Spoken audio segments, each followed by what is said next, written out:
Hey, good morning. It's Stephen with Iowa Backyard Farmer. It's been a little while since we've done a garden tour, so I thought we would just do a quick walkthrough and let you see how things are growing this year. Let's go. So maybe we'll start over on this side where we've got kind of a unique combination. I don't know that it's anything that's super professional, but we got our potatoes planted really late. And we stuck them in the same container as our summer squash, and usually our summer squash get taken out by vine borers by now. But we can see kind of a unique combination of potatoes that are coming up, even starting to flower, and squash, great big squash leaves. So pleased that they are finally doing so well. We've lost them the last couple of years to vine borers, so we'll have to see how long they last. So we've got a big selection of those over here. Coming over here, we have our grapes, and you can see that they're doing all right here as well. Looking forward to some fresh grape juice coming up here in the next month or so. These are Concords right here. Yeah, everything on here is Concord grapes. So maybe I'll step down here. And we've got our Bartlett pear tree, which we've gotten a few over the years, but it's about as loaded as we've ever seen it. So we are looking forward to a really nice pear crop. Needs a ladder. We'll either need a ladder or a picker with a pole on it. So let's come on around here and see what else we've got.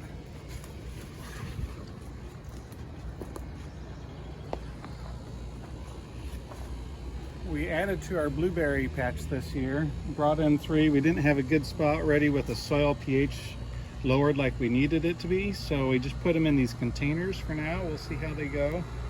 We did put in for all of these a nice kind of a little drip-like irrigation system where it just sprinkles. We have them set for 3 minutes every morning, and plants seem to be pretty happy with that kind of timing and that consistency of water.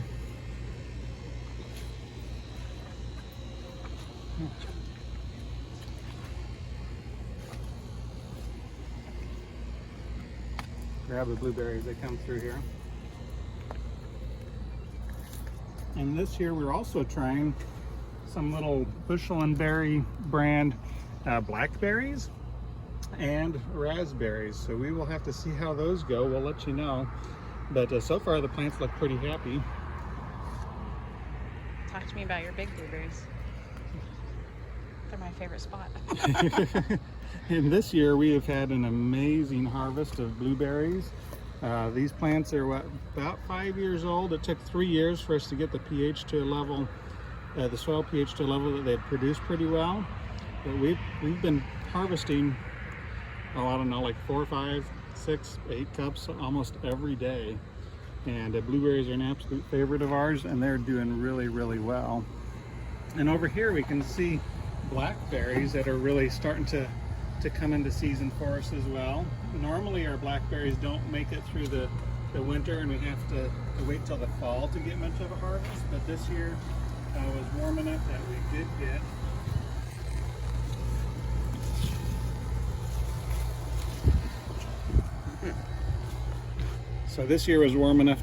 get a kind of the harvest off of last year's vines.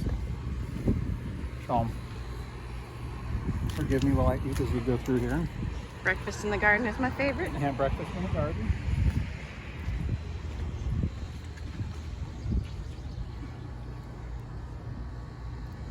So over here, we wanted to see last year if we could grow raspberries in these big containers, and we harvested a huge crop of raspberries off of last year's vines. And then a couple days ago I went and clipped out all the last year, so this is this year's new growth.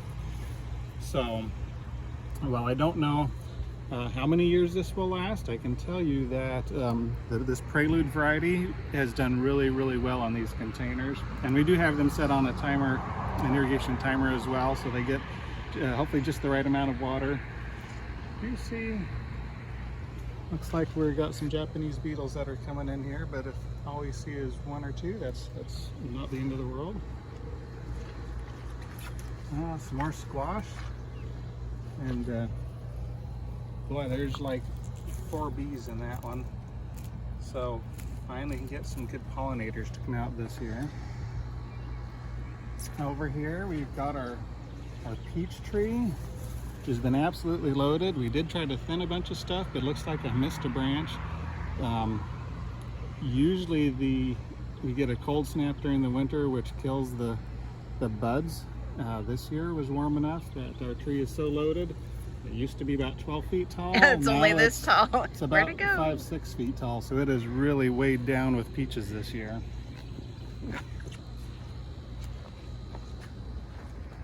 Kind of come see in the background our, oh, what are those Elderberry. called? Sorry, thank you. Elderberries. Our elderberries have really taken off. They are just loaded. We should get a humongous harvest this year, probably more than we even know what to do with, but they're certainly fun. The birds will eat them. If we don't get to them, the birds will certainly take care of them for us as well. I want to see if you can get to the Asian pear tree. I can point to the Asian pear tree. On the back side of the peach tree is the Asian pear tree, and it is loaded as well. If you've never had an Asian pear, you should get a hold of one. They're kind of an apple crunch with a pear flavor, and really pretty delicious. Not many pests that bother it, so it's been a pretty good one. They store really good. And they store really well. So then over here we have got one of our pawpaw trees. And they're a pretty tree. It is one of the, I really like it because it is really pretty, but I ate the fruit that the seed came from that I grew this from, and it was absolutely amazing. And you can't buy pawpaws in the store. They don't store very well, they don't transport very well, but we're probably 2 years away from getting our first pawpaws off of this one, and several others that we've gotten here as well. There's another one right there. When I went on a tour and saw some of the pawpaws, they gave us one to eat, and I quietly stuck the seeds from the pawpaw into my pocket, came home and planted them.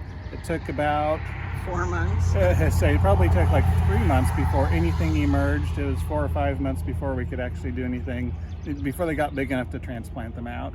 And you know, pretty pleased. We ended up with a really good number of pretty healthy trees, so excited for those here in the next couple of years. And Jennifer, remind me what this one is. This is a cherry plum, and there's just a few way down at the bottom on the left. Cherry plums. Let's see if we can even see them. They're one of those things. There we go.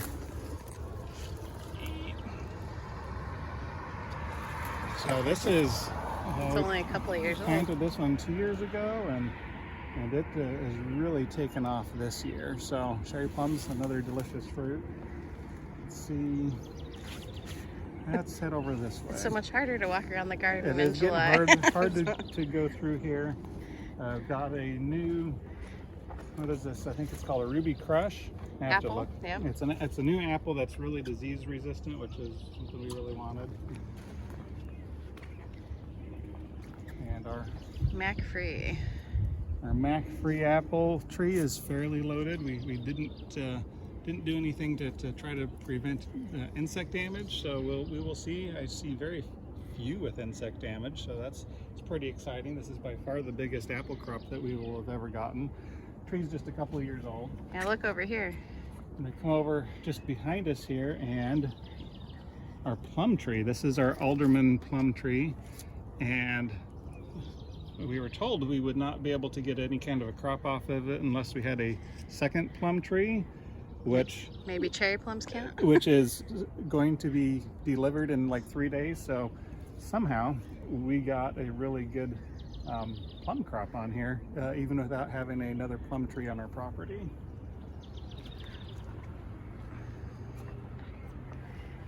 So coming into more of our formal annual garden, we have got tomatillas just loaded here. And we made salsa verde the other day with our carnitas. It was fabulous. So we've got a box here. One side is the super verde tomatillas and the chupande Malinalco. ones. We have gotten So these are the test trial tomatoes. So this is the big red ones. So there's Brandywine, Brandy Boy, Mountain Rouge, and one other one. I Yeah. wrote labels on them. Yeah, I've got labels down the bottom. We'll do another video specifically of them. One of my concerns though as I look through these is, as I look at stuff like this, we did have a spell where it looks like somebody sprayed some herbicide, and it You can see over here. drifted over onto our stuff. So we did get a Wrinkles little of bit of a leaves. setback, but fortunately they appear to be still growing, but we didn't end up with near the fruit set as I think we would normally have gotten. So got a few on here. Again, kind of a test trial to see how things are going to go. And if you turn around, we've got Another intercropping thing that might not work. Yeah, we've got our favorite chili pepper that we like to make. Yeah, this is aji rico, and down there in there somewhere is fruit. It's just starting to turn. It'll be red, and it'll make a smoked paprika, which is fantastic. And then we've got some cucumbers, which have just really taken over. It's been a couple of years since we've had a good cucumber crop, but this year things are looking really, really well. And we've got cucumbers on both sides of this alley. Now, this is supposed to have an arch trellis maybe today. Maybe. Maybe. We'll see. Lots of things going I'm afraid on. if we move them too much, we'll end up losing the plants. So, yeah, we will see. And over here we've got our Those are like the Anaheims. Anaheims, and we like to roast those. Those are fat. Now we roast them green and have green chili, but I learned that if they turn red and we dry them, then those red chilies make really good enchilada sauce. Yeah, so we will see when we get those done. Another test crop of tomatoes. Again, a little bit of herbicide damage from whoever it was that decided to spray their dandelions on a warm or windy day. And we're already harvesting from these, so this one, I mean, there's nothing on it today because I picked them yesterday, but the BHN 589 I've already gotten a whole handful off of. Yeah. And back over here is more of the Anaheims, right? Or No. Nope, these are the Italian roasting pepper. Yeah, so this Bed, is Carmen. basically.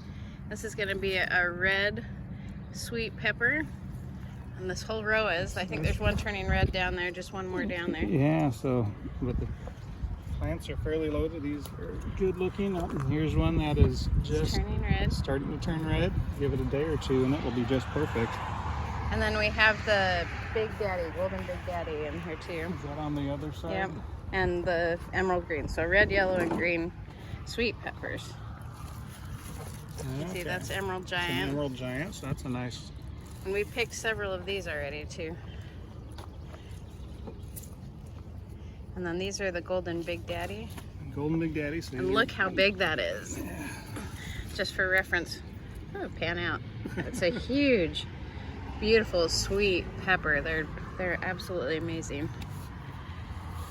And turn behind us, another tomato trial that we never did get We never cages did put a around, cage on but, it. still seeing some of that herbicide damage here, unfortunately. But if we go down that way, I know a couple of these plants are just loaded. I picked them. Oh, unless you picked green ones? No, I picked red ones. Okay, but over here, come over here, you can see that this one is a happy plant. I believe this is Supremo. Yeah. Yeah, that's a new one that we were trialing this year, but I really like the description of it, so pretty excited about that one. And then we come on over and we've got, what, 50 or so plants, tomato plants in these 5-gallon pots, and some of these are doing really well. This one, I don't see a label on. And it's over here, it's Early Resilience. So Early Resilience, that's one that we've been moving towards as a good pace tomato, and that one is certainly loaded here as well. All of these also have the irrigation timers on them. We've been trying to figure out the right amount of time and frequency to water in these containers. Seems like they dry really fast, but they don't hold a lot of water, so we water them multiple times a day for just a really short time period to try to keep the roots happily moist, but not overly so. Here's a new one. So, This is Tasmanian chocolate in here. Tasmanian chocolate. Well, we've got a red one over on this side. If you can come over and take a look. I at can't that. remember, this was a cross between what? I have to go look. Supposed to be trialing that one. Yeah. It's supposed to be awesome. And over here we've got a new grape tomato that we've been trialing that was really early. So this is Ruby Crush, and I think this over here is Ruby Crush as well. Yeah. So just a really nice plant structure, been a really healthy plant, and pretty tasty tomatoes as well. Yeah, we've eaten a lot of those. They're pretty early. So that one I think will take the place of some of our others on the list. Yeah, there's another couple ripe ones down in here. Yep, time to come out and pick them. So let's take a look inside our fenced garden. And our fenced garden was a great idea, but as we look up, we can see that we are starting to get shaded out. So A huge big maple tree. Our plants that used to be huge in here are not getting as big as they used to. And we'll pause. Okay, we're back. Had to run in and get something out of the oven. Didn't want to burn breakfast. So let's come in and take a quick look at what's here inside our garden.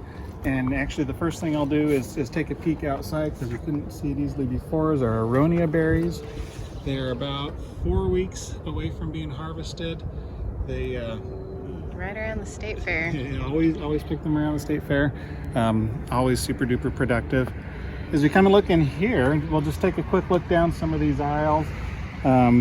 If you had seen these before, we had onions and a bunch of other things in here yesterday, but we harvested them, needed to get them out before the rain, so we didn't get any videos of that happening. But we will be replanting that probably today in either beets or carrots, maybe green beans. Still haven't decided yet, but want to not leave this plot unplanted for very long. But in general, we've got a kind of a hodgepodge of stuff in here. Most of this in here is green beans. They are near the end of their most productive season, and so we'll probably pull those out fairly soon. We do still have some of the strawberries hanging out in there that have been there for years. And coming across to the other side, we've got more strawberries, but a lot of melons that are intermingled in here. They're a little slower growing. We do have some flowers on here as well, but it's been a little slower growing because it is getting a little more shade from that tree than we've ever had before. Coming across,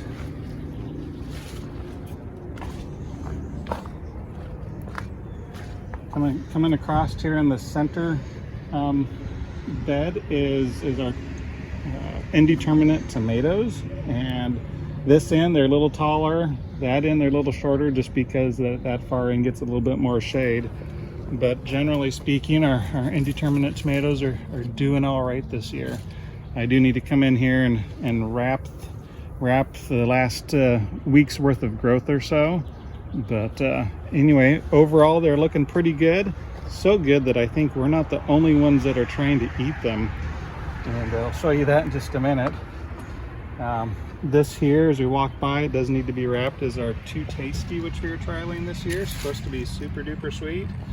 And we have a couple that have managed to pollinate on here.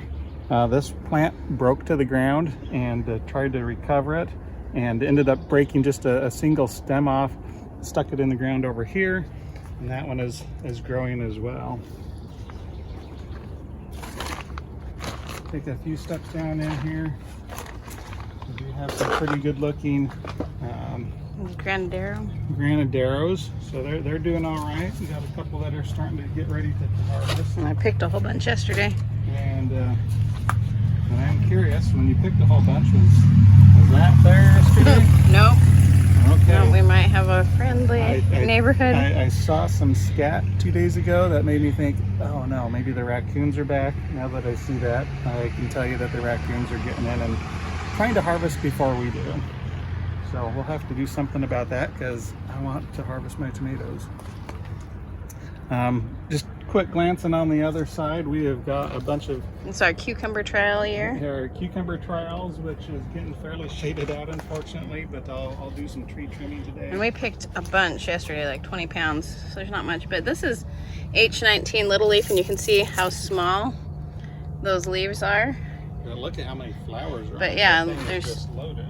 tons of flowers. But then you have these bigger leaves as we go along here. Most of these in here are our slicing cucumbers. So I think this is Eversweet. I think there's a couple in there. Yep. So anyway, they're producing fairly well even in the shade, but I hope to give them a little bit more sun so that we can continue to get a good harvest the rest of the year. And we look down here and kind of the same situation. These two were our garlic beds, and we pulled those yesterday as well, hoping to get a chance to dry them out after that last rain so that we can plant them into something else today as well. So having seen all this harvest, let's run up and just take a quick look at what we harvested yesterday. Okay, so we came to the front of the house and take a look at what we harvested yesterday. We have them underneath this little covered area to keep the rain off of them, but want to give them a chance to cure. Here at the front, we've got our shallots. Some of them are twins, but a traditional shallot that we offered this year, and overall those are looking really good. Coming on down, and we have got the rest of this particular table is garlic, and we planted, I think it's 4 different varieties of garlic, and looking forward to eating those this year as well. Coming on down to where we've got a bunch of the onions that we harvested. So this section here are the blush onions, and overall this is one of our better onion harvest years. Usually we plant either too early or too late. Roy's busy. Because we're super busy with our plant sale, but these look really, really good this year. And across here, I think This is where labels are important. There's either Candy or Patterson. either Candy or Patterson. And taste them and find out. Yeah, we'll taste and find out. But overall, just a really good size for how we like to use them. And this is the other one. I'm pretty sure this is Candy. I'm pretty sure that's Patterson. I think we planted more Candy, so that would make sense. And then here is the dark red one, also a really good size. And I have to go look and see. We'll post what the name of that variety is. But we don't necessarily like huge onions because we can't use them all in one sitting. But something like this, nice baseball size, is just perfect for us. So overall, a really good harvest so far this year. And they'll sit out here for a couple days, but they're not going to stay out here very long. No, we'll just trying to dry them off so we can knock more of the dirt off, and then we'll cure them downstairs as soon as we can get them a little cleaned up and take them in. So that's it for a quick walkthrough this morning. Hope you're having a wonderful gardening season, and we'll talk to you later. Bye-bye.